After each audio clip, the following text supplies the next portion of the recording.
सम्मान। एकेडमी तो 80 से चल रही है, लेकिन 2024 से इसका निर्णय किया कि इस क्षेत्र के जो भी ऐसे कलाकार हैं जो अपनी प्रतिभा के कारण से देश और दुनिया में जाने जाते हैं, उनको सम्मानित करके हम आने वाली पीढ़ी को भी प्रोत्साहित करें। बुढ़ापा पेंशन बहुत बढ़िया है जिसकी मैं तो जी बुजुर्गों को ना किसी के आगे हाथ नहीं पसारना पड़ता। बहुत बढ़िया पेंशन है रिया, अच्छा बढ़िया काम है सरकार का, और इससे ऊपर सरकार ना कभी आई ना कभी आने की। काम चल रहा बुढ़िया का सारे का, एक का नहीं सबका पेंशन है। बुजुर्ग आदमी नु किसी बात नहीं पसारना पड़ता, बच्चे ਨੂੰ तंग नहीं करना पड़ता, पैसे मिल जा, दवाई बुट्टी टाइम पर करने। हरियाणा में सबसे ज्यादा सामाजिक सुरक्षा पेंशन दी जाती है, जिसे हाल ही में 3,000 रुपए से बढ़ाकर 3,200 रुपए मासिक किया गया है। 10 फरवरी 2026 को बुढ़ापा, विधवा, दिव्यांग और अन्य सामाजिक सुरक्षा पेंशन योजनाओं के तहत 1,098 करोड़ रुपए जारी किए गए हैं, जिससे 34.14 लाख लोगों को सीधा लाभ पहुंचा है। वहीं सरकार की बुढ़ापा पेंशन से लाभान्वित बुजुर्गों का क्या कुछ कहना है, सुनिए उनकी जुबानी। बहुत ही बढ़िया फायदा जी, ऐसा तो कभी फायदा होया भी नहीं। दवाई बुट्टी टाइम पर करने, कोई चीज लानी करनी हो अपने टाइम पर कर ले जी, जो अपना बुढ़ापे का अपना दवाई बुट्टी का काम चल जा, अपने खाने पीने काम चल जा, बहुत बढ़िया जी। सामाजिक सुरक्षा पेंशन न सिर्फ बुजुर्गों को आर्थिक तौर पर मजबूत बना रही है, बल्कि उनके सम्मान की रक्षा भी कर रही है। अब बुजुर्गों को अपनी दवाइयों के खर्चों के बारे में चिंता करने की जरूरत नहीं पड़ती, क्योंकि वो जानते हैं सीएम नायब सैनी उनकी जरूरतों का ख्याल रख रहे हैं। ये सम्मान दिया है बुजुर्गों को। 11 वर्षों में वृद्धावस्था पेंशन 1,000 रुपए से बढ़ा करके ये 3,200 रुपए मासिक किया है, 3,200 रुपए मासिक। और इसी प्रकार हमने वृद्धावस्था पेंशन में सबसे ज्यादा 2,200 रुपए की बढ़ोतरी की। सशक्त हरियाणा, मजबूत हरियाणा। मुख्यमंत्री नायब सैनी के कुशल नेतृत्व में हरियाणा में बच्चे हो या महिलाएं, युवा हो या बुजुर्ग, सबकी प्रगति और मजबूती के लिए योजनाएं बनाई गई हैं। और इस दृष्टि से जो कार्यक्रम का आयोजन चंडीगढ़ संगीत नाटक अकेडमी ने पहली बार किया है, मैं उनकी सारी टीम को अपनी ओर से बहुत धन्यवाद देता हूं, बधाई देता हूं, जिन्होंने 2024 में पुराने डायरेक्टर साहब भी यहाँ बैठे हैं, तो आप सबकी टीम को मैं बहुत बहुत धन्यवाद देता हूं। आज हमारे बीच में इस अवार्ड समारोह में हमारे गृह सचिव श्री मनदीप बराड़ साहब भी विराजमान हैं। हमारे इस सांस्कृतिक मामले यूटी के निदेशक श्री सौरभ कुमार अरोड़ा जी हैं, और जिन्होंने वास्तव में इस कार्यक्रम को इस रूप में रखने का प्रयत्न किया और स्वयं भी अवार्ड लिया। ऐसा बहुत कम होता है, सामान्यतः जो आयोजन करते हैं उनको भी अवार्ड मिलता है। इसके लिए तो 2024 की टीम को बहुत बहुत धन्यवाद कि उन्होंने उनका चयन किया।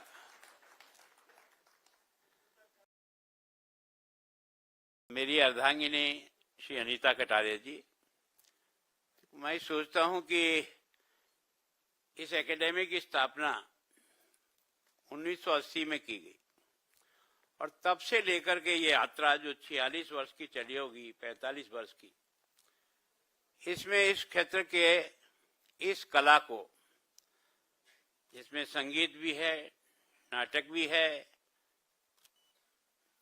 नृत्य भी हैं, और अपनी उन सारी कलाओं को प्रदर्शित करने के लिए जो मंच उन्होंने उपलब्ध कराया, और जिस मंच के आधार पर उन सारे कलाकारों को एक तरह से आगे बढ़ने का जो रास्ता दिया, उसके आयोजन के लिए जिन लोगों ने भी ये 45 वर्ष की साधना में अपना सहयोग दिया और इस मंजिल को यहाँ तक पहुँचाया, उन सब का भी आपकी ओर से भी, मेरी ओर से भी और पंजाब की जनता की ओर से भी बहुत बहुत स्वागत करता हूँ, उनका अभिनंदन करता हूँ कि आपके द्वारा लगाए गए इस पौधे ने कितने ही कलाकारों को मंच दे करके और अपनी योग्यता को दुनिया में पहुंचाने का प्रयत्न किया।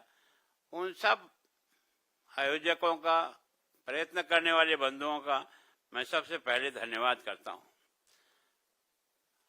ऐसे मैं सोचता हूं कि व्यक्ति अकेला भी अगर कभी आनंद लेना चाहे, किसी भी प्रकार के टेंशन में हो, कैसी भी स्थिति हो, वो ये जो संगीत, नाटक और ये जो कला है, ये आदमी को बहुत संतोष देती है, उसका सारा जीवन बदल देती है, सारा टेंशन उसका कहीं गायब हो जाता है।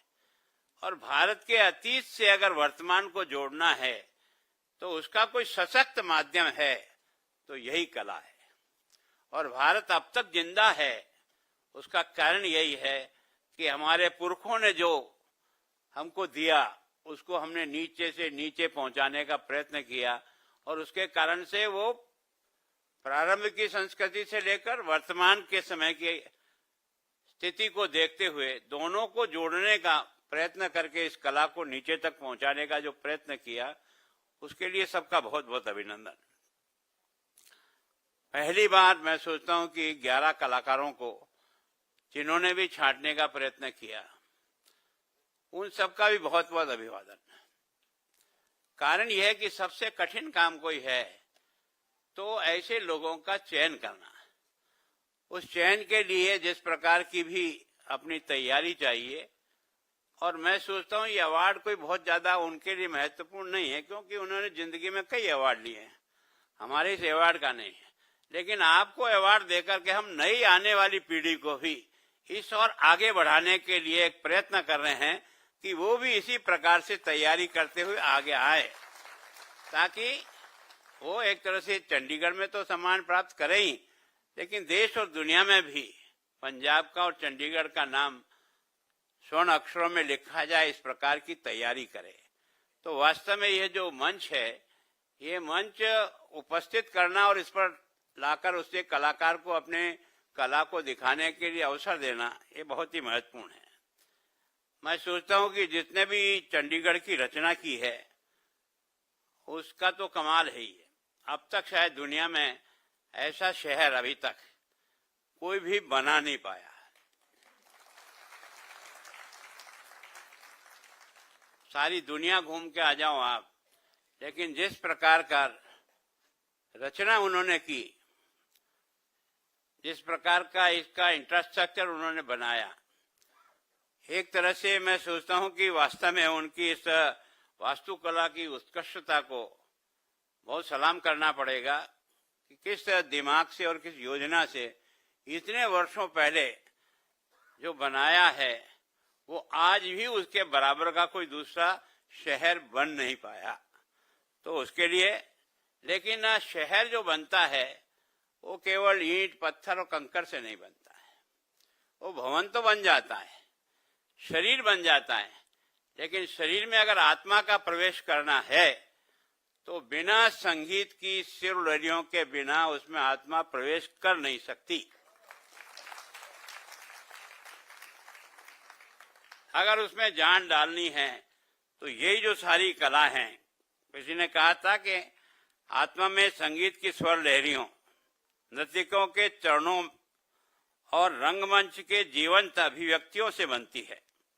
कला के बिना शहर केवल बस्ती होता है। कला के बिना शहर केवल एक बस्ती होता है, कला के साथ वो सभ्यता बन जाता है। तो ये जो भारत की सभ्यता जो बनी है, उसमें बहुत बड़ा योगदान इस कला का है। और ये जो कला है, ये व्यक्ति के समर्पण, व्यक्ति की निष्ठा, व्यक्ति की धुन और व्यक्ति के एक तरह से उसमें तल्लीन हो जाने के कारण से उत्पन्न होती है। आप और हम सुनकर तो बहुत खुश होते हैं, लेकिन हमसे ज्यादा खुश वो स्वयं होता है, क्योंकि वो जब उसके स्वर लहरियों में घूमता है तो उसके तंतु अपने आप चलने लग जाते हैं। वो उसके सारे विचार जो है ना, वो उसके साथ साथ दौड़ने लगते हैं। तो व्यक्ति के निर्माण में इन सब लहरियों का, इन सब कलाओं का बहुत बड़ा महत्व है और प्रारंभ से है। अगर मैं सोचता हूं कि भारतीय संस्कृति को बचाकर यहाँ तक कोई लाया है, तो ये विभिन्न प्रकार के जो गायक हैं, विभिन्न प्रकार के लोग जिस प्रकार से अपने इन वाद्यों के माध्यम से हमारी उस संस्कृति की विशेषता को आगे तक पहुंचा देते हैं। अब ये हिंदुस्तान बहुत भाग्यशाली देश है। यहाँ हर राज्य में, हर जिले में अलग अलग प्रकार के वाद्य है। अगर हिंदुस्तान के सारे वाद्यों को किसी एक जगह म्यूजियम में इकट्ठा करें तो वास्तव में बड़ा आश्चर्य लगेगा कि हमारे यहाँ के लोगों की दृष्टि क्या है, कौन सा वाद्य किससे बना दिया है ना, जिसमें बहुत खर्चा भी नहीं हुआ, लेकिन उसके जो स्वर निकलते हैं ना तंबूरे में, तो उसमें से सर्वमूर्ति एक तरह से जागृत कर देता है इंसान को। वो जो तार हिलाता है ना, उस तार से ही उसको आगे तक पहुंचा देता है। तो वास्तव में यह जो व्यक्ति की सोच होती है, जिसके आधार पर इन सब तो तैयार करता है। मैं सोचता हूं कि आप और मैं कितना ही गा लें, लेकिन अगर साथ में ये साज तो नहीं बजे तो आपको भी आनंद नहीं आएगा। कोई भी नृत्यांगिनी अगर खड़ी होगी यहाँ, उसको बिना इस साज के खड़ा कर दो, वो अपना परफेक्ट कर नहीं पाएगी। ये तो एक तरह से उसको उत्कृष्ट बनाने की दृष्टि से जो मददगार होते हैं वो ये सारे होते हैं।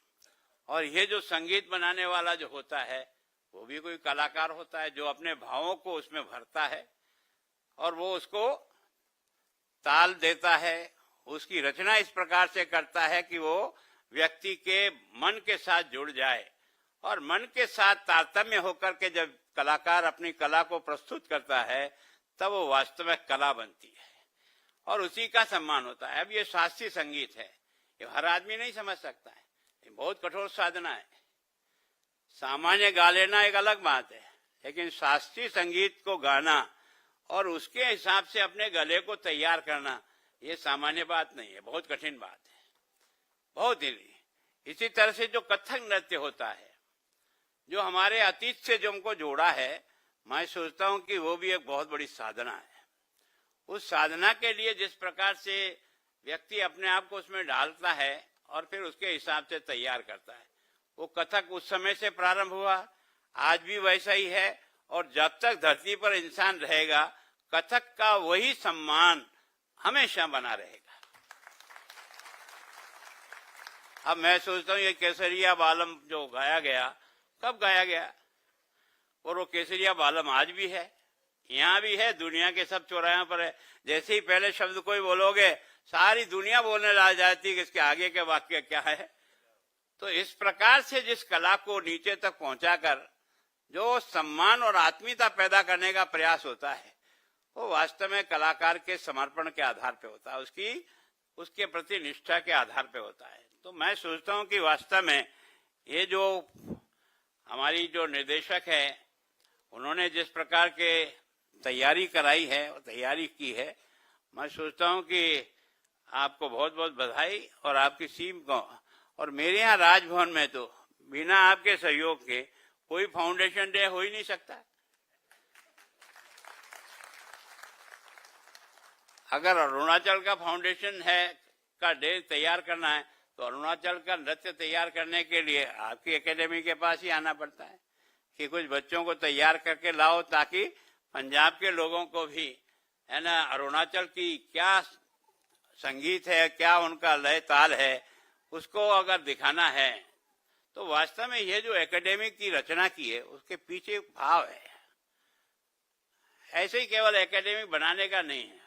मैं सोचता हूँ कि इस कला के माध्यम से व्यक्ति का निर्माण का काम भी होता रहता है। इस प्रकार की जो कला और संगीत जो यहाँ होते हैं ना, वो कोई फोक डांस जैसे नहीं होते हैं, वो केवल मनोरंजन के लिए होते हैं कि केवल आपको आनंद आ रहा है। उसके अंदर जो भाव हैं उससे भी आपको जोड़ने का प्रयास करते हैं कि मनुष्य को मनुष्य कैसे बनाया जा सकता है, गीत और संगीत के द्वारा भी, नाटक के द्वारा भी कैसे उससे जोड़ा जा सकता है। वो एक कलाकार का प्रयत्न होता है ना। उसका जो नाटक की रचना होती है, मैं सोचता हूँ कि अब तो आपको इतने सारे साधन दिखते हैं।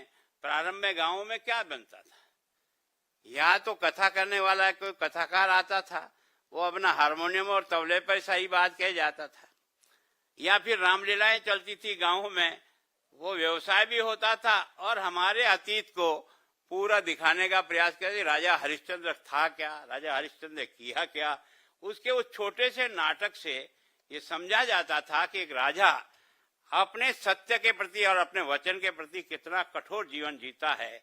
उसका उदाहरण देख करके आदमी के आंखों में पानी आ जाता है।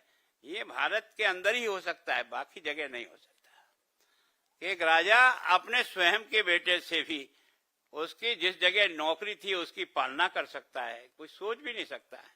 और मैं सोचता हूं कि ये जो वास्तव में जिस रामायण को अभी पिछले सालों कुछ साल पहले जिस रामायण का चित्रण करके जो है ना टीवी पे लाने का प्रयास किया, मैं सोचता हूं कि देश और दुनिया का कोई व्यक्ति ऐसा नहीं होगा जिसके राम के जीवन को देख करके सीखने का प्रयत्न नहीं किया होगा। जीवन तो सबका ही होता है, पर जीवन के हर कदम पर किस तरह से वो अपनी परीक्षा देता है और आने वाली पीढ़ियों को एक संस्कार दे जाता है कि भगवान जो है ना ये कैसे एक दिन में रेडीमेड नहीं मिलता है, इसको बनना पड़ता है और बनना पड़ता है तो उसको जीवन को उस ओर ढालना पड़ता है, तब जाकर के बनता है। और कोई राम और कृष्ण भगवान गुरु के कभी तैयार हो नहीं पाया। तो वास्तव में ये जो भगवान बनाने वाला है ना, वो बड़ा भगवान ये गुरु है जो अपने बच्चों को तराश करके उस और आगे बढ़ाने का प्रयास करता है। इसीलिए हमारे यहाँ भगवान स्वयं ने भी कहा कि गुरु गोविंद अगर दोनों खड़े काके लागू पाए। इसका मतलब गुरु की महिमा इस देश में कितनी महान है। हर परिस्थिति का मुकाबला करने का काम अगर किसी ने किया तो वो किसी न किसी गुरु ने किया।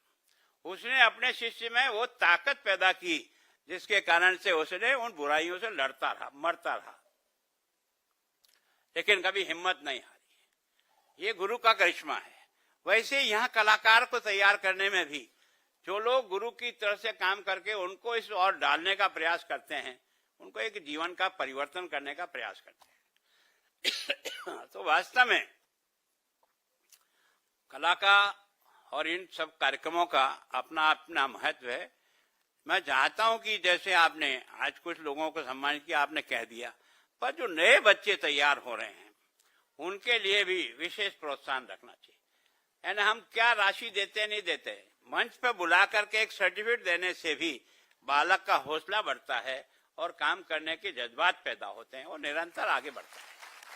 तो मैं सोचता हूं कि किसी अच्छाई को आगे बढ़ाना है तो अच्छाई का सम्मान करना सीख जाओ। बुराई से रोते रोते तो सारी जिंदगी रोगे, कुछ नहीं होगा। खाली हंस लो, मजा लो, निकलेगा कुछ भी नहीं। जो भी निकलेगा वो अच्छाई का सम्मान करना सीखो, चाहे वो जितनी छोटी हो, चिंता मत करो। आज नहीं वो बड़ी हो जाएगी कल। हमारे देश में जो अभाव रहा वो यही रहा कि हमने गुणों की पूजा नहीं की और हमने पैसों की पूजा करना शुरू कर दिया। जिस देश में गुणों की पूजा होती है वो कभी अभाव में रह ही नहीं सकता, वो अपने आप तैयार हो जाता है, चाहे वो कितने झटके खा जाए। तो मैं सोचता हूं हम सब लोग इस और भी सोच करके इस कला के माध्यम से अपने बच्चों को देश और समाज के बारे में भी बताएं कि तुम्हारा कुछ कर्तव्य उनके प्रति भी है। जिन्होंने तुम्हें यहाँ मंच पे भेजा है वो भी तुमसे कुछ उम्मीद करता है, तुम्हारे कारण से वो कुछ चाहता है। तो मैं सोचता हूँ कि एक तरह से एक कला है, तो कला देश को बनाने के लिए, समाज की सेवा के लिए भी होता है।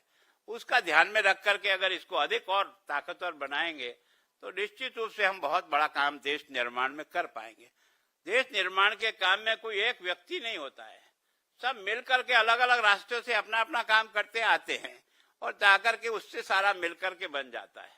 तो मैं सोचता हूँ कि वास्तव में विशेष करके ये जो चंडीगढ़ की संगीत नाट्य एकेडमी जो बनाई है, जिस भाव से बनाई है, उसको सफलतम सीमा तक पहुंचाने का प्रयास करो। हमारी तरफ से, यूटी की तरफ से आपको जो मदद चाहिए वो आप हमें बताइए, उसको हम